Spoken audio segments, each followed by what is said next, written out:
right now, it's time to end this live show with a take for 99 cents.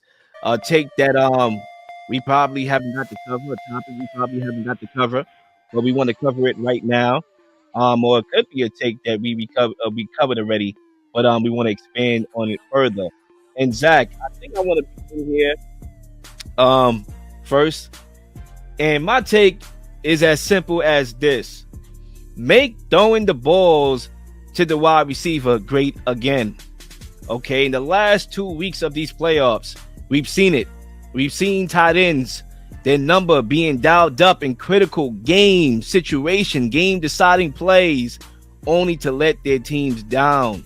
Mark Andrews had a crucial fumble a couple weeks ago, had his number dialed upon again on a game-tying 2-point conversion, and flat out dropped the ball and ended the Ravens season.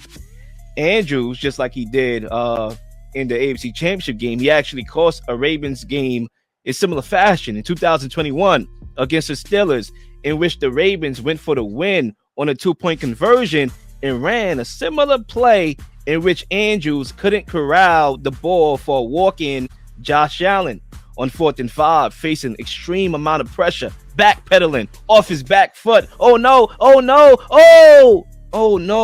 launched the ball down the field to a tight end that had an opportunity in Dalton Kincaid to catch that ball like it was lemonade, and guess what? It wasn't renegade. He dropped the ball. Season is over. 2 tight ends called upon in the biggest moment to make a play to win the game and advance their team, and they couldn't get the job done. Folks, this is what wide receivers are for. Okay, let's go back in the day a little bit. Okay, let's go 1999 a little bit here. Tight ends were primarily blocking specialists who served as extra linemen. Tight ends were never the feature of an offense or never the go-to guy in crucial situations. They barely got the ball. But the position has underwent more changes over the years, more than any other position in the NFL. A lot of these tight ends are more athletic. They're built like wide receivers, so guess what? They're being used as wide receivers. The Bills, okay, they needed a wide receiver a couple years ago. Guess who they opted to take? Dalton Kincaid, the guy who dropped the ball. They took him over guys like Jalen Reed, Rashid Rice, and obviously Zay Flowers and JSN, who were drafted right before he was. Now, let's get to the closing argument here. My point is, not every tight end is generational. Not every tight end is Gronk. Not every tight end is Travis Kelce. Okay? And the Falcons learned that the hard way when they took Kyle Pitts with the number 4th overall pick in the draft. And look, I'm not saying that tight ends should go back to their traditional roles, but what I am saying is that I would like to see the wide receivers get those balls in those crucial game-defining situations, okay? They're the second highest paid position on offense behind the quarterback. So let's make throwing the ball to the wide receivers great again. And that's my take for 99. So one last thought on the Bills that I didn't even mention. And look, I thought trading Stephon Diggs was the right move. I think time has run its course there. He had to go.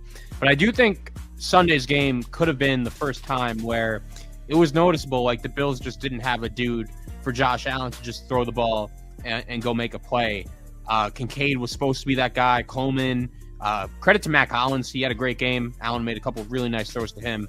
But I think the Bills needed that one guy, and that should be a big priority for them this offseason. And on that note, Will, I just got to say, too, obviously, we still have one more game to be played, and we're going to have plenty of time throughout the offseason to talk about potential guys that could be on the move during this show. But I was just thinking about it. I think there are going to be a ton of very good wide receivers that are going to be switching teams this offseason. We know about T. Higgins. He's going to be a free agent. Chris Godwin is going to be a free agent. Those are really the two big ones. But I even think we could see some trades. You know, I know Tyreek Hill has kind of walked back his comments about wanting out of Miami after that Jet game, but I'll believe he's a Dolphin next year when I see it. And then DK Metcalf, too. That would be the other name I have my eyes out on. So just start thinking about that. Big name wide receivers that could potentially be on the move this offseason. You definitely. And if they get the contracts that they got, give them the ball. Like Tyreek Hill, you mentioned him. Jonnu Smith, he's the vocal point of your offense when you pay Tyreek Hill. Why is that? Again, AJ Brown, you paid him a contract, but Saquon Barkley is a vocal point. And I get it. I'm not mad. You rolled that to the Super Bowl. I'm not mad at that. But you want to dial up some more plays for AJ Brown. They did in the NFC Championship game. We'll see if they do that in the Super Bowl. So, again, you're paying these wide receivers. They are the highest paid behind the quarterback. Why are we throwing the tight ends? Why are we not getting the ball to the wide receivers in crucial situations? That's why I made the take. It's a good one. So, for my take for 99, we've spoken plenty of NFL today. So, I'm going to dive into the NBA for my take for 99. And, Lil, I don't know if you saw this, but actually, about 15 minutes before our show today, there was some big news in the NBA. The Sacramento Kings are expected to open up talks to potentially deal De'Aaron Fox ahead of the trade deadline. And there are going to be plenty of suitors, but it's believed that Fox has a target destination in mind ahead of 2026 where he will hit free agency. And I'm just here to tell you guys, I think I know where that desired destination is, and it's the team that makes the most sense for him, and I think he's got to go there. That's the San Antonio Spurs. This is a team that has a gift of all gifts in Victor Wembanyama. He is a special, special player. Anyone who's watched him on the floor knows that, and I think in a year or two, he's going to be the best player in the NBA by far. I don't think there's anyone that's going to be able to take that mantle from him, but the Spurs team, they've had some good moments this year. They're just not ready to win yet, but I think Fox would be a guy where if they add him, they could do some damage, and I just think this is a deal that has to get done. When you have a player like this, it's never too early to at least try to start taking advantage of that window to win. And De'Aaron Fox is a tremendous player. I think he fits great with Wemby, a guy that could get him the ball, distribute him the ball. We know Fox has some playoff experience. I thought he was phenomenal in that series 2 years ago against the Warriors. I think the Kings should have won that series. And all I'm saying is if you're the Spurs, you have to do whatever it takes to get this deal done, lock him up, and make that your pair of the future. Now, the only thing that could hold things up a bit is it's reported that the Kings are going to want Stephon Castle, and I understand why they would want that, but if I'm the Spurs, I'm not trading him. I would do whatever I could to keep him in the deal. He's an elite defender. I think he has a special future in the game.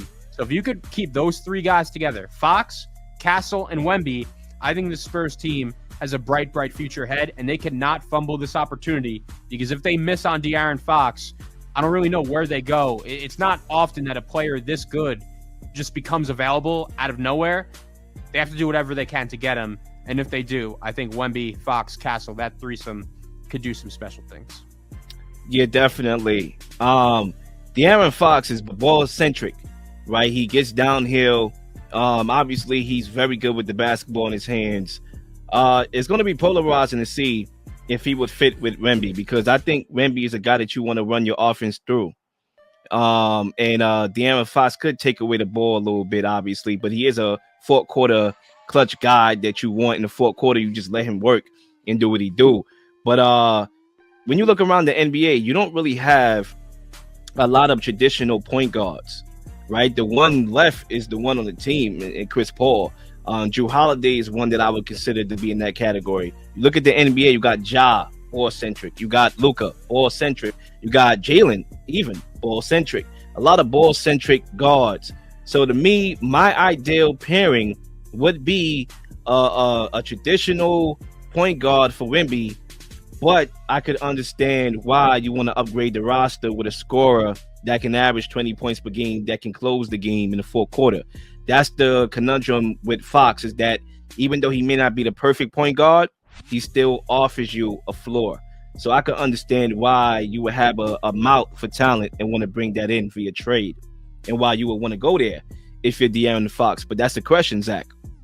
Are guys lining up to play with Wemby? Do they find him to be almost like LeBron James in Cleveland? Yeah, Cleveland may not be a desirable destination to live at, but I believe in LeBron. I know I'm going to get a championship with LeBron. So guess what? I'm going to go over there anyway. Because I feel like when you talk about these stars in the NBA, from what I've seen, Miami, LA, I want to go there. Or maybe New York, right? Maybe you lucky, I might go to New York, but I don't like the cold. I want to go to Phoenix, right? It's the same places. You know, Jimmy Butler obviously is in the same category here. I talked about him a lot in the last show. I don't need to dive into that right now. But where he wants to go, where it's warm, Phoenix, where everybody want to go. So, De'Aaron Fox, does he want to go with Wemby? Do Wemby have that star power to attract, you know, along with the coach who's well respected and Greg Pop, one of the best of all times, right? Do he has the star power to attract those guys to want to play for him? We'll see. I think he does, and I think for Fox too, he just wants to get paid. So if you're the Spurs, you got to pay him as soon as you get him and lock him up for the next 5 years. It's really that simple. I just think that I know Wemby's only been there for about a year and a half, but they cannot fumble this. This kid is too good, and you have to get him in the playoffs as soon as possible to at least build up that experience. And look, when it comes to the Western Conference, I know Oklahoma City is a juggernaut right now, but they still have a lot to prove in the playoffs for me. I have to see them do it first, and I think the rest of the conference is pretty wide open. So if you're the Spurs, why not throw your ring into the hand and make this happen? And De'Aaron Fox is on the last year of his deal, correct? He has one more year after this. One more season, right? So he will be a free agent at the end of next year. Yeah. Again, I don't know why these players don't honor their contracts. If it was at the end of the season, if it was his last year, I could understand that. Like, yo, I'm going to walk, so I'm going to request a trade so you can get a package, you know, for me, as opposed to me walking and you getting nothing. I could understand that type of trade request. I respect that. I think it happened before. I forgot who it was, but it happened before. I could respect that, right? But what I can't respect, once again, is these players not honoring their contracts. De'Aaron Fox, Jimmy Butler, obviously that saga has been messy, okay? This is what I hate in the NBA, that culture. So, to be honest with you, I would have preferred to see this report next year, in the last year of his deal, with him about to be a free agent, and he said, you know what? I'm going to leave here, so trade me. It's a friendly trade request so you can get the assets. It's a win-win for both of us. I get to go where I want to go, where I'm going to end up in free agency, and you get to get your proper compensation for me. Win-win. Not this what we got going on right now, because I do believe that Fox requested a trade, if I'm not mistaken. I mean, maybe behind the scenes, but I think I saw that. I think he did, but I'm not 100% sure.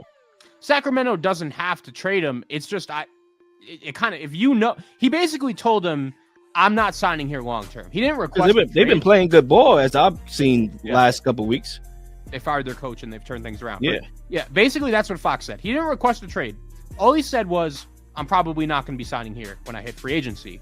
And if you're the Kings and you hear that, it probably does make sense to trade him now to try to get the most assets you could get back as possible. Like, I think they're going to get a good haul back for him.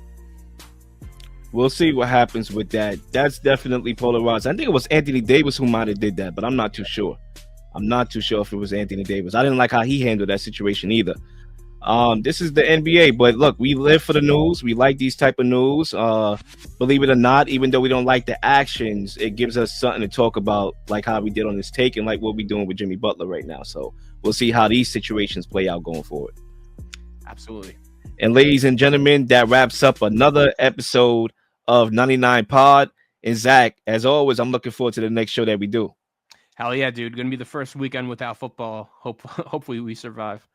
We will. You know, you got the MVP awards coming up. So I'll be down next week potentially to give out some awards on this show, you know.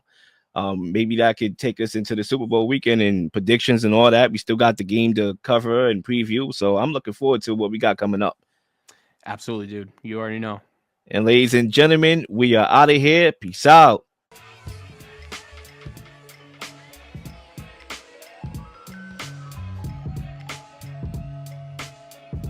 Please like and subscribe for all the up-to-date content. You've been slinging shows left and right, slinging content left and right. Please don't miss anything. If you do, like, subscribe, leave a comment, leave a question, something you may want to answer, something you may have. All ideas are great ideas. Nothing's a dumb question.